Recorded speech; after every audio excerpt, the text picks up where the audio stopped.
നമസ്കാരം. ഇന്നലെ നരിവേട്ട എന്നുള്ള സിനിമ കണ്ടു. അപ്പോൾ ഞാൻ എൻ്റെ സ്പോയിലേഴ്സ് ഒന്നും ഉൾപ്പെടുത്താതെ ആ സിനിമ ഉയർത്തിയ ചില ചിന്തകൾ വളരെ ചുരുക്കി ഒന്ന് പങ്കുവയ്ക്കാനാണ് ആഗ്രഹിക്കുന്നത്. ആദ്യമായിട്ട്, കലയ്ക്ക് പല ധർമ്മങ്ങളുണ്ട്. പല രീതിയിൽ കല പ്രവർത്തിക്കാം. അത് സിനിമയാകാം, എഴുത്താകാം, നാടകമാകാം, കവിതയാവാം, ലേഖനമാവാം, എന്തുമാവാം. പ്രത്യേകിച്ച് സിനിമ പോലത്തെ കലാരൂപങ്ങൾ അത് ഒന്നുകിൽ നമ്മളെ വെറുതെ ആസ്വദിപ്പിക്കാൻ വേണ്ടി മാത്രമായിട്ട് ചിരിപ്പിക്കുക, അല്ലെങ്കിൽ ഏതെങ്കിലും രീതിയിൽ ആസ്വാദനം മാത്രമായിട്ടുള്ള ഒരു ഫോമിൽ വരാം. അത് തീർച്ചയായിട്ടും നല്ലത് തന്നെയാണ്, അങ്ങനെയും വേണം. അതുകൂടാതെ നമ്മുടെ സമൂഹത്തിലെ പല അസമത്വങ്ങളെക്കുറിച്ചും അനീതികളെക്കുറിച്ചും പ്രശ്നങ്ങളെക്കുറിച്ചും എല്ലാം നമ്മളെ ആഴത്തിൽ ചിന്തിപ്പിക്കുന്ന, നമ്മളെ ഡിസ്റ്റർബ് ചെയ്യുന്ന, നമ്മുടെ കംഫർട്ട് സോണിൽ നിന്നും സ്യൂഡോ യൂഫോറിക് മെൻറ്റാലിറ്റിയിൽ നിന്നും പുറത്തോട്ട് തള്ളുന്ന, ചിന്താകുലനാക്കുന്ന കലാരൂപങ്ങളുണ്ട്. അവയും വളരെ പ്രധാനപ്പെട്ടത് തന്നെയാണ്. ഒന്ന് മറ്റൊന്നിനേക്കാൾ മുകളിൽ എന്ന് ഞാൻ പറയുന്നില്ല, പക്ഷേ രണ്ടിനും അതിൻ്റെതായ ധർമ്മമുണ്ട്. കാലത്തിൻ്റെ കണ്ണാടിയാകണം കല എന്നുള്ളത് ഈ സിനിമയുടെ ട്രെയിലറിൽ എവിടെയോ കണ്ടു. നല്ല വാക്കുകളായിട്ട് എനിക്ക് തോന്നി. അപ്പോൾ ഇന്നലെ പോയി ആ സിനിമ കണ്ടു. ഇത് നമ്മൾ ഡിസ്റ്റർബ് ചെയ്യുന്ന ഫിലിമിൻ്റെ കൂട്ടത്തിലാണ് ഇത് വരുന്നത്. ഒരു യഥാർത്ഥ സംഭവത്തെ ബേസ് ചെയ്താണ് ഇത് എടുത്തിട്ടുള്ളത്. എല്ലാവർക്കും അറിയുന്നുണ്ടാവും, ഞാൻ അതിലേക്കൊന്നും കിടക്കണില്ല.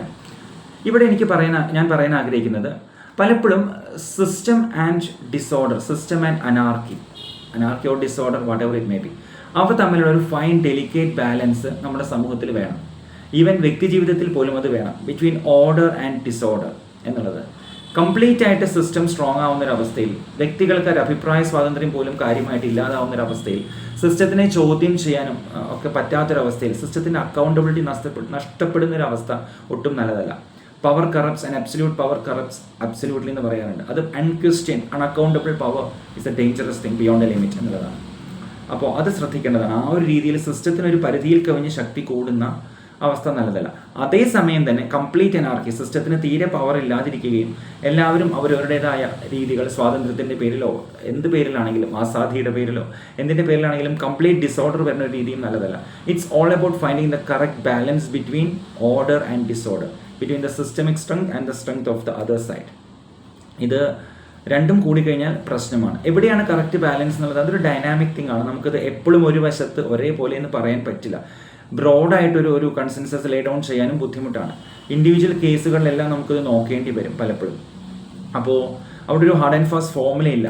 ബെറ്റർ വ്യക്തികളാവുക. മനുഷ്യാവകാശത്തെക്കുറിച്ചും നീതിബോധത്തെക്കുറിച്ചും വ്യവസ്ഥകളുടെ ആവശ്യത്തെക്കുറിച്ചും നാടിനെയും രാജ്യത്തിനെയും സുരക്ഷിതത്വത്തെക്കുറിച്ചും എല്ലാത്തിനെക്കുറിച്ചും മനുഷ്യൻ്റെ വേദനയെക്കുറിച്ചും ഒക്കെ ബോധവാന്മാരായ മനുഷ്യർ, അങ്ങനത്തെ വ്യക്തികൾ ഉണ്ടായിരിക്കുകയും ജനസമൂഹത്തിൽ അങ്ങനത്തെ വ്യക്തികൾ ഉണ്ടായിരിക്കുകയും സിസ്റ്റത്തിൽ അങ്ങനത്തെ വ്യക്തികൾ ഉണ്ടായിരിക്കുകയും ഒക്കെ ചെയ്യുമ്പോൾ, the more good people are there in a system, the more likely that justice will be served.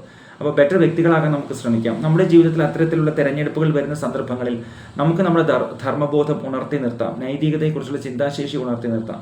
എവിടെയാണ് നീതി വേണ്ടത്, എവിടെയാണ് നീതി ലംഘിക്കപ്പെടുന്നത് എന്നുള്ള ഒരു ബോധം, അതൊരു കോൺസ്റ്റന്റ് ഡൈനാമിക് തിങ് ആണ്. നമ്മുടെ ഓരോ ആക്ഷൻസിലും, നമ്മൾ വായിക്കുകയും അറിയുകയും ചെയ്യുന്ന ഓരോ കാര്യങ്ങളിലും നമ്മുടെ ആ നീതിബോധത്തിൻ്റെ ഇൻഡെക്സ് ഷാർപ്പ് ആൻഡ് ക്രിട്ടിക്കൽ ആക്കി നിർത്തണം.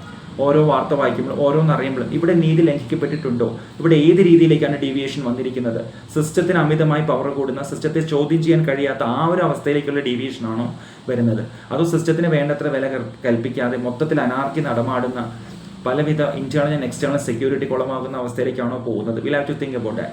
ഇതിൽ ഒന്ന് കംപ്ലീറ്റ് ശരി, ഒന്ന് കംപ്ലീറ്റ് തെറ്റെന്ന് പറയാൻ പറ്റില്ല. It's all about grey zone. ആ സിനിമയുടെ വളരെയധികം എനിക്ക് ഇഷ്ടപ്പെട്ട സിനിമയാണ്. എൻ്റെ സെക്കൻഡ് ഹാഫിലൊക്കെ ചില ഭാഗങ്ങളിൽ ഇതുപോലെ ഒരു വിഭാഗം മുഴുവൻ നല്ലത്, ഒരു വിഭാഗം മുഴുവൻ കറപ്റ്റ് എന്നുള്ള രീതിയിലേക്ക് പോകുന്നുണ്ടെന്ന് തോന്നി. ആ ഒരു ഭാഗം മാത്രമാണ് എനിക്ക് അത്ര ഇഷ്ടപ്പെടാതിരുന്നത്. പോട്ടെ, but still as a whole it's a wonderful film. ഈ രണ്ടാമതൊരു കാര്യം പറയാനുള്ളത്, നമ്മളൊരു വർഗത്തിൻ്റെ, ഒരു ഗ്രൂപ്പിൻ്റെ ഭാഗമായിരിക്കുമ്പോൾ, ആ ഗ്രൂപ്പിൽ നിന്ന് തന്നെ അനീതി വരുമ്പോൾ, നമ്മുടെ അധികാര ശ്രേണിയിൽ പ്രോട്ടോകോൾ പ്രകാരം നമ്മൾ അനീതി ചെയ്യാൻ നിർബന്ധിതമാകുമ്പോൾ, that becomes a delicate situation. നമ്മൾ കണ്ടിട്ടുള്ളതും നമ്മുടെ മനസാക്ഷിക്ക് ചേരുന്നതും നമ്മുടെ ധർമ്മബോധം നമ്മളോട് പറയുന്നതുമായിട്ടുള്ള ഒരു കാര്യത്തിന് വിരുദ്ധമാണ് നമ്മുടെ ജോലിയുടെ ഭാഗമായിട്ട്, സിസ്റ്റത്തിൻ്റെ ഭാഗമായിട്ട്, പ്രോട്ടോകോളിൻ്റെ ഭാഗമായിട്ട്, അല്ലെങ്കിൽ ഗോയിങ് വിത്ത് ദ ഫ്ലോയുടെ ഭാഗമായിട്ട് നമുക്ക് ചെയ്യേണ്ടി വരുന്നത്. ആ ഒരു അവസ്ഥ സിനിമയിൽ ടോവിനോ വ്യക്തമായിട്ട് പറയുന്നുണ്ട്. ആ ഒരു അവസ്ഥ നമുക്ക് ജീവിതത്തിൽ ചെറിയ രീതിയിലെങ്കിലും, ഇപ്പോൾ ഈ സിനിമയിൽ ടോവിനോയ്ക്ക് ഉണ്ടായി അത്രയും വരണമെന്നില്ല, പക്ഷേ ചെറിയ രീതിയിലെങ്കിലും നമുക്കും വന്നിട്ടുണ്ടാകും. ആ ഒരു അവസ്ഥയെക്കുറിച്ച് കൂടി ഇത് ചിന്തിപ്പിക്കുന്നു. അവിടെ നമ്മൾ എങ്ങനെയാണ് പെരുമാറേണ്ടത്. അവിടെ എനിക്ക് തോന്നുന്നു വർഗ്ഗബോധം എന്നുള്ളതിനേക്കാൾ കൂടുതൽ മനുഷ്യത്വം എന്നുള്ളത് തന്നെയാണ് മുമ്പിലോട്ട് നിൽക്കേണ്ടത്. പക്ഷേ it can become a costly decision. നമുക്ക് നമ്മുടെ പ്രോട്ടോകോൾസിനെയും വർഗ്ഗബോധത്തിനെയും അല്ലെങ്കിൽ groupism, tribalism, whatever we want to call it, അതിനേക്കാൾ ഉപരി അല്ലെങ്കിൽ അതിനെ എതിർത്തുകൊണ്ട് നമ്മുടെ നീതിബോധം, മനുഷ്യത്വം നമ്മൾ നിലനിർത്തിയാൽ it becomes a right decision, but many a times it becomes a very costly decision. ആ കോസ്റ്റ്ലി ഡിസിഷൻ എടുക്കാൻ തക്കവണ്ണമുള്ള ധൈര്യം, ഒരു നിലപാട് നമുക്കുണ്ടോ, അത്രത്തോളം റിസ്ക് നമ്മൾ എടുക്കേണ്ടതുണ്ടോ എന്നുള്ള കാര്യങ്ങളെല്ലാം വ്യക്തിനിഷ്ഠമാണ്. It's a right decision, it's a brave decision. Tovino brave decision ഈ സിനിമയിൽ എടുക്കുന്നുണ്ട്, to go with the right in this film. Real ലൈഫിൽ ആ ഭാഗമാണ് എപ്പോഴും ശരി ഞാൻ പറയില്ല, രണ്ട് ഭാഗത്തും ശരിയുടെ അംശങ്ങളുണ്ട്. മൂന്നാമതായിട്ട് എനിക്ക് പറയാനുള്ളത് ഇരയും വേട്ടക്കാരനും. Unless you are at the top of the tier, വേട്ടക്കാരന് ഇരയാവാൻ അധിക സമയം വേണമെന്നില്ല.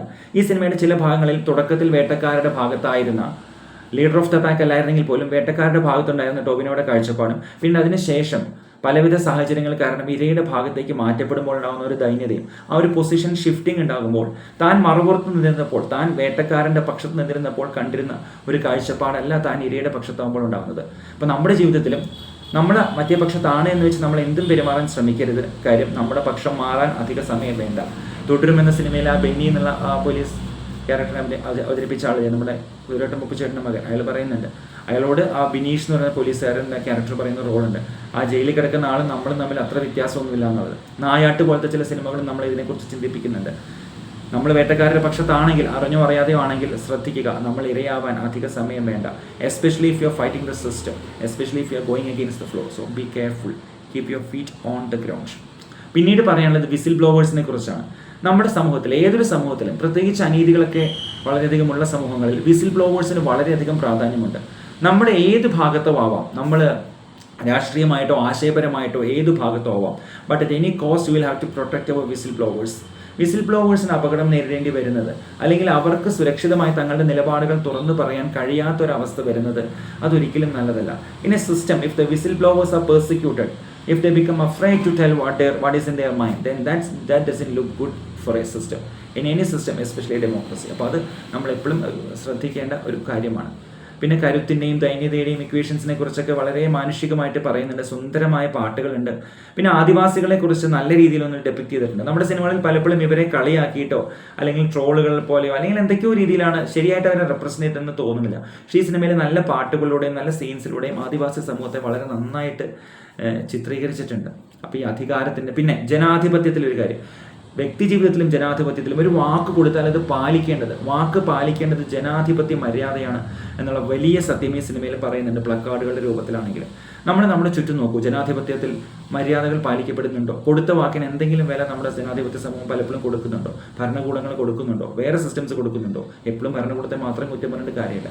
അപ്പോൾ വാക്ക് പാലിക്കുക എന്നുള്ള ഒരു പ്രൈമറി ഡ്യൂട്ടി അത് ലംഘിക്കപ്പെടുന്ന അവസ്ഥകൾ, അങ്ങനെ ഒരുപാട് നീതി നിഷേധങ്ങൾ നമ്മുടെ മുമ്പിൽ നമ്മൾ കാണാറുണ്ട്. ഇപ്പോഴാണെങ്കിലും കാണുന്നുണ്ട് പല രീതിയിൽ. ഇപ്പോൾ നടന്നുകൊണ്ടിരിക്കുന്ന കാര്യങ്ങളാണെങ്കിൽ മുനമ്പം ജനതയുടെ സമരത്തെക്കുറിച്ച് കാണുന്നുണ്ട്, ആശാ വർക്കേഴ്സിൻ്റെ സമരത്തെ നമ്മൾ കാണുന്നുണ്ട്, CPO റാങ്ക് ലിസ്റ്റ് ഉൾപ്പെടെ പലരും എന്താ പറയുക അവരുടെ നിയമനത്തിനായിട്ട് സമരം ചെയ്യുന്നു. ഒരുപാട് ഇഷ്യൂസ് നമ്മൾ കാണുന്നുണ്ട്.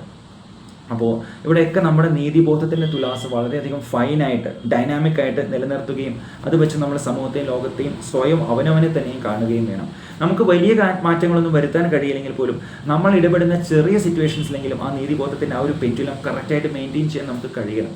അനീതികൾ ഒഴിവാക്കുക, നമ്മൾ ഗുണം ചെയ്തില്ലെങ്കിലും ദ്രോഹം ചെയ്യാതിരിക്കുക, whether it be at an individual level or whether it be as A part of A system or protocol എന്നുള്ളത് എപ്പോഴും ശ്രദ്ധിക്കേണ്ട ഒരു കാര്യമാണ്. അങ്ങനെ മനുഷ്യനെക്കുറിച്ചും നീതിയെക്കുറിച്ചും അനീതിയെക്കുറിച്ചും ശക്തിയെക്കുറിച്ചും ദൗർബല്യത്തെക്കുറിച്ചും ഉരുക്കുമുഷ്ടികളെക്കുറിച്ചും പ്രതിരോധങ്ങളെക്കുറിച്ചും എല്ലാം പറയുന്നുണ്ട്. ഇവിടെ ഞാൻ എടുത്തു പറയുന്ന ഒരു ഭാഗം മുഴുവൻ ശരി, ഒരു ഭാഗം മുഴുവൻ തെറ്റ്, കറപ്റ്റ് എന്നുള്ള നിലപാടിനോട് ഞാൻ യോജിക്കുന്നില്ല. അപ്പോൾ സിനിമയുടെ ആ ഒരു ഭാഗത്തോട് എനിക്ക് വിയോജിപ്പുണ്ടെങ്കിലും ആസ് എ ഹോൾ തീർച്ചയായും നമ്മൾ കാണുകയും ചർച്ച ചെയ്യുകയും ചെയ്യേണ്ട ഒരു സിനിമ തന്നെയാണ് നരിവേട്ട എന്നാണ് ഞാൻ പറയുക. അപ്പോൾ ഇത്തരം കുറച്ച് കാര്യങ്ങൾ ഇതിനെക്കുറിച്ച് പങ്കുവയ്ക്കാനാണ് ഇന്ന് ആഗ്രഹിച്ചത്. Thank you. സിനിമ കണ്ടിട്ടുള്ളവർ അവർക്ക് ഒന്നുകൂടി ഈ വീഡിയോ മനസ്സിലാവും, കണ്ടിട്ടില്ലാത്തവർ എപ്പോഴെങ്കിലും കാണുകയാണെങ്കിൽ അതിന് ശേഷം ഒന്നുകൂടി കണ്ടു കഴിഞ്ഞാൽ ഞാൻ പറയുന്ന പോയിന്റ്സ് മനസ്സിലാവും. കുറച്ചുകൂടി കേസ് ബൈ കേസായിട്ട് സീൻ ബൈ സീനായിട്ട് പറയണമെന്നൊക്കെ ഉണ്ട്. പക്ഷേ സിനിമ ഇറങ്ങി കുറച്ച് ദിവസങ്ങളേ ഉള്ളൂ, സ്പോയിലേഴ്സ് പുറത്തു വിടുന്നതൊട്ടും ശരിയല്ലല്ലോ, നിയമപരമായിട്ടും നൈതികമായിട്ടും ശരിയല്ല. സോ അതിലേക്ക് കിടക്കുന്നില്ല.